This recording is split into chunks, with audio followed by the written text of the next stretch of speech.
fois son mépris de la profession en refusant un temps d'échange aux équipes qui permettent de construire des réponses collectives aux interrogations des élèves après l'assassinat de notre collègue Samuel Paty. Plus que jamais, les enseignants ont besoin d'être protégés et formés pour être en mesure de défendre les principes d'égalité, de laïcité, de libre expression qui sont des fondements de notre nation. Le protocole sanitaire publié fin octobre n'est pour nous pas renforcé. Beaucoup de dispositions sont à mettre en place si possible, et sinon on ne fait pas. Depuis plusieurs semaines, nous avons tous constaté que des gestes barrières essentiels pour ralentir la circulation du virus étaient inapplicables dans nombre d'écoles, collèges et lycées. Distanciation dans les classes, les couloirs et à la cantine, aération des salles de classe et de restauration. La gratuité des masques est en effet nécessaire pour s'assurer du respect des consignes sanitaires et ne pas placer les familles en difficulté. Notre objectif est que le système éducatif et de formation soit organisé pour éviter la fermeture complète des établissements à l'enseignement en présentiel, de la maternelle à l'université.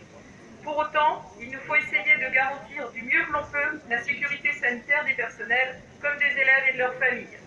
Nous avons enfin été entendus concernant l'organisation des enseignements dans les lycées, mais ces annonces ne règlent en rien la situation des écoles et des collèges.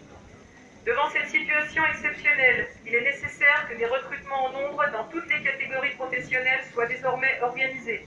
En ce sens, le manque d'anticipation du gouvernement de cette seconde vague est inexcusable et les annonces pour le budget 2021 de suppression d'emplois dans le second degré et d'absence de création pour d'autres catégories sont inquiétantes.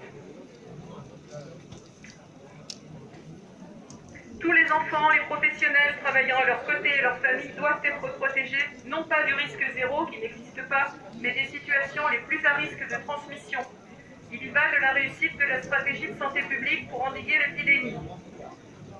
Nous devons aussi être vigilants quant aux effets de la situation sanitaire sur les conditions de travail des personnels, et notamment les équipes de direction, les vies scolaires, les agents territoriaux, les services administratifs, les AESH.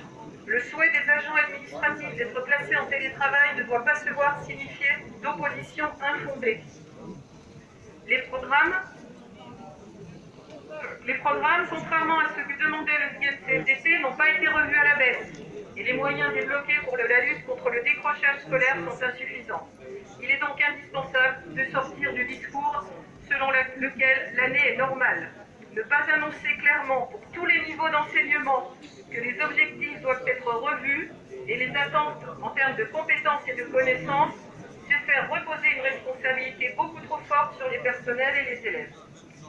Au vu de l'absence de réponse proportionnelle à la gravité de cette crise, le CNCFDT en Eure-et-Loire a donc appelé tous les personnels à se mobiliser aujourd'hui, au besoin par la grève. Merci.